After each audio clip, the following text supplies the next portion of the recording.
हमें क्या करना है प्रीति, सबसे पहले हम समझते हैं कि हमारे पास में आपदा जो होता है वो आपदा हमारे पास में आता कहाँ कहाँ, क्या क्या आपदा है, ठीक है। जरा बताइए तो विकास, जो आपदा होता है आपदा कितने प्रकार का हो सकता है। देखिए एक क्या हो सकता है, बाढ़ हो सकता है, सूखा हो सकता है, हाँ ओलापात हो सकता है, वज्रपात हो सकता है,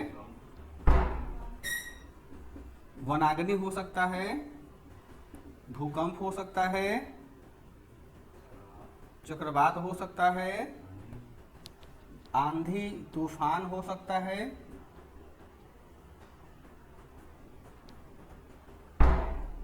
रासायनिक आपदा हो सकता है, महामारी हो सकता, दुर्घटना हो सकता है।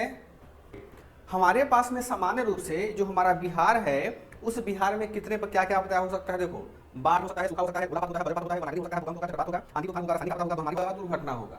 अब इसको हम लोग मैप पे दर्शाने का प्रयास करें। लगभग 26-27 जिला बाढ़ प्रभावित है, खूब भयंकर बाढ़ होता है उन सब क्षेत्रों में। यानी देखिएगा कि उत्तर बिहार का समस्त क्षेत्र किससे प्रभावित होता है, बाढ़, ठीक है। देखिए तो ये सब जो इलाका हो गया हमारा है ना, ये क्या हो जाएगा, बाढ़ प्रभावित हो जाएगा, ठीक है। अब देखो जैसे हमने वहां पे ड्रॉ कर दिया, अब बाढ़ के आगे क्या बनाना है, एक बॉक्स बनाना है और क्या दर्शाना है यहाँ पे, ये किसका नोशन हो गया, बाढ़ का हो गया, ठीक है। अब देखिए सूखा कहाँ होता है, सूखा होगा हमारे दक्षिण बिहार में। सूखा कब होता है, जब वर्षा कम होता है, और कितना कम होता है वो हम लोग आपदा में पढ़ेंगे। अभी तक सूखा कहाँ होगा, सूखा दक्षिण बिहार में। देखिए इसको कैसे कर देते हैं, ये टिक मार देते हैं पूरा, ठीक है।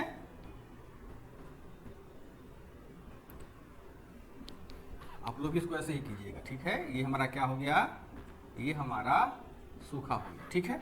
अब देखो ओलापात जो होता है, ओलापात का मतलब क्या होता है कि जब हमारे यहाँ बरसात का मौसम होता है तो वर्षा के साथ छोटा सा पत्थर गिरता है ना, उसी को हम लोग क्या बोलते हैं, ओलापात बोलते हैं। तो अब बताइए कि ओलापात बिहार के किस क्षेत्र में होता है, हर जगह होता है, उत्तरी बिहार में भी होता है और क्या होता है, दक्षिणी बिहार में भी होता है। तो यहाँ पर क्या लिखेंगे, संपूर्ण बिहार में, ठीक है।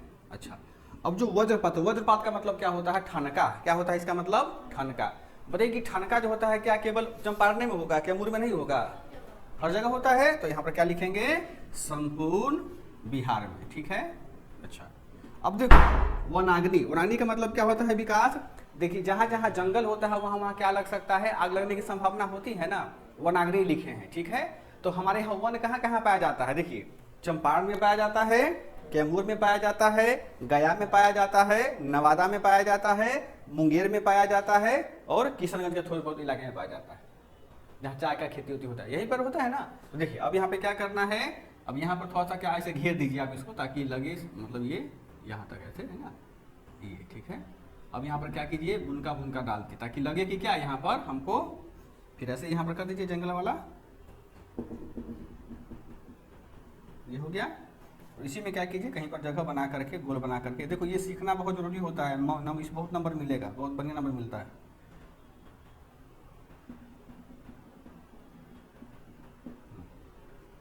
और आगे क्या करेंगे, ऐसे बॉक्स बना देंगे और यहाँ पर हमने क्या बनाया, बुनका बुनका डाल दिया, ये क्या हो गया हमारा, वनाग्नि हो गया, ठीक। अब आता है भूकंप। अब भूकंप हमारे बिहार में कहाँ आता है, देखिएगा कि भूकंप जो होता है ये हमेशा शिवालिक की श्रेणी के नीचे, यानी उत्तरी बिहार में ज्यादा आता है, दक्षिण बिहार में भूकंप कम आता है, मतलब न के बराबर आता है। क्यों न के बराबर आता है, क्योंकि दक्षिण भारत कहाँ पर स्थित है, छोटानागपुर के पठार पर स्थित है, और उत्तर बिहार कहाँ स्थित है, शिवालिक के पाद पर। पाद का मतलब क्या होता है, किनारा, पैर, किनारे पर स्थित है। और पढ़े कि हिमालय जो होता है वो भूकंपीय क्षेत्र जोन 4 और 5 में पड़ता है, हमेशा सेंसिटिव होता है वो इलाका।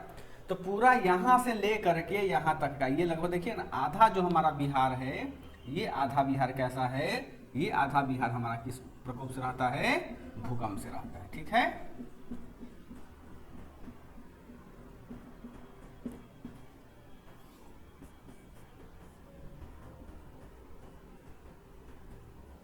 अच्छा अब आता है चक्रवात।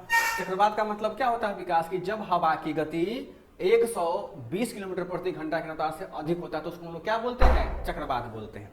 अब देखिएगा कि बिहार से लगभग पूरब की ओर हम जाते हैं, कितना, लगभग जाते हैं 200 किलोमीटर, तो हमको क्या मिलता है, हमको यहाँ पर मिलता है बंगाल की खाड़ी मिलता है ना।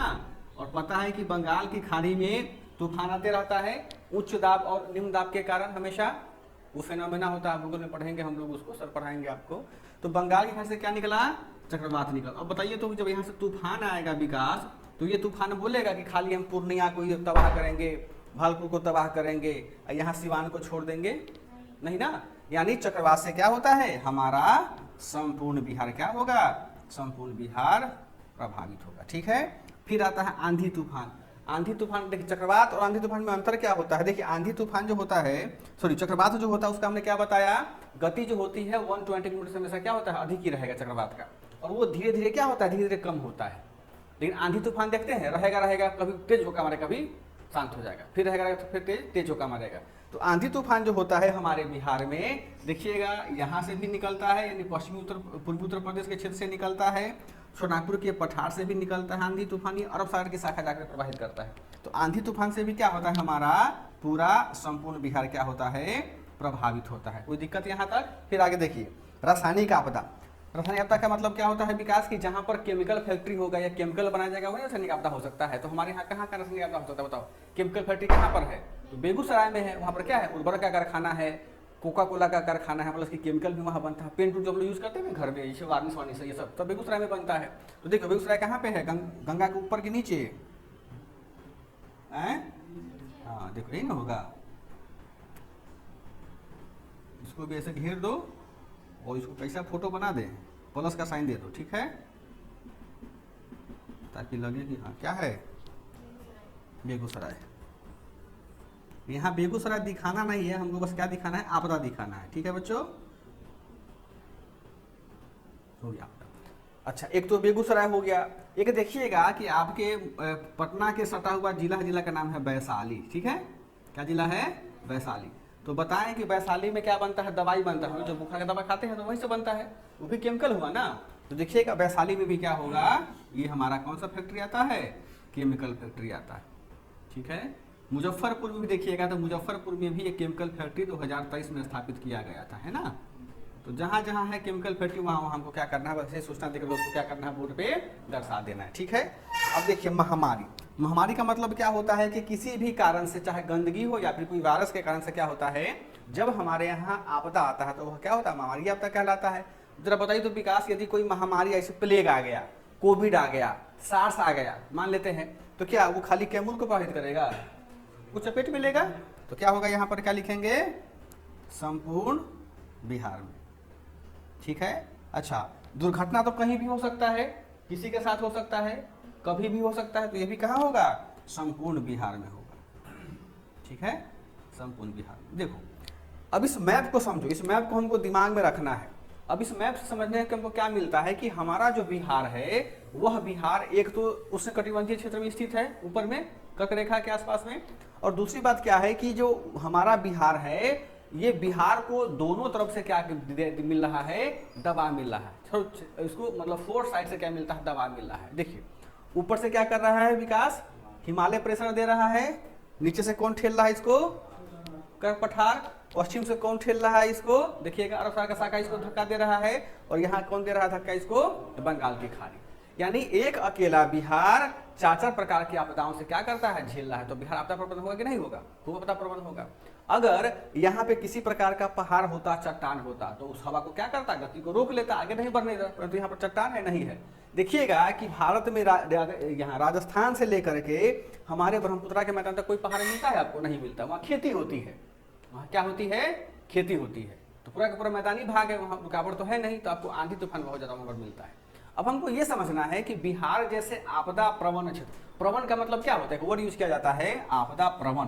प्रवण का मतलब होता है सुभेद्य, सुभेद्य का मतलब होता है कि ऐसा क्षेत्र है कि जो भी आपदा बोलेगा दोस्त हम तुम्हारे यहाँ आए, बिहार बोलेगा आ जाओ यार, हम तो सहिष्णु राज्य हैं। वो बेलगाता नहीं है बिहार किसी को, सबको बोलता है। भूकंपों का देखते हो स्वागत करता है, बाढ़ों का स्वागत करता है। बताओ ऐसे कोई आपदा बचा है जिसको स्वागत नहीं करता बिहार? तो बिहार शुरू से लोकतंत्र है ना बिहार हमारा, सबको बुलाता है और वो सब विकास करते हैं। अब जरा बताइए कि यदि इतना सारा आपदा हमारे पास में आएगा बिहार में, तो बिहार की जीडीपी क्या होगी, कम होगी कि अधिक होगी? कम होगी। बिहार का ग्रोथ रेट कम होगा कि ज़्यादा होगा? कम होगा। बिहार में आधारित संरचना कम होगा कि ज़्यादा होगा? कम होगा। और बिहार हमेशा विकास के पथ पर क्या रहेगा? मतलब पिछड़ा रह जाएगा। ठीक है, हमारे संविधान में चर्चा किया गया हुआ है कि राज्य सरकार तथा केंद्र सरकार दोनों का काम है कि हम अपने राज्य को क्या बनाएं? एक जन कल्याणकारी राज्य बनाएं। जन कल्याण का मतलब होता है कि हम ऐसे वेलफेयर वाला काम करें कि जो संविधान में आर्थिक न्याय, सामाजिक न्याय और राजनीतिक न्याय स्थापित करें। ये तीनों न्याय स्थापित तब होगा जब हम बाहरी दबाव से क्या होंगे? मुक्त होंगे। इसको ऐसे समझ लेते हैं कि एक विद्यार्थी चाहे यूपीएससी का हो, बीपीएससी का हो, मानसिक दबाव से मुक्त होकर के तब पढ़ सकता है जब उसके घर में फाइनेंशियल स्थिति क्या हो? ठीक हो, जब उसको किसी प्रकार का समस्या ना हो, जब उसको गर्लफ्रेंड बॉयफ्रेंड का चक्कर न लगा हुआ हो। अगर ये तीन चीज के पास में सपोर्टिव है तब वो आराम से बच्चा क्या होगा? पढ़ लेगा। लेकिन तीनों में अगर फाइनेंशियली दिक्कत होगा तो क्या होता है? बच्चा टेंशन में रहता, नहीं पढ़ पाता है ना? हर साल आता है। क्यों? क्योंकि आपदा जो होता है वो प्राकृतिक भी होता है और कैसा होता है? मानव निर्मित भी होता है। ठीक है, अब इतने सारे आपदा है ना।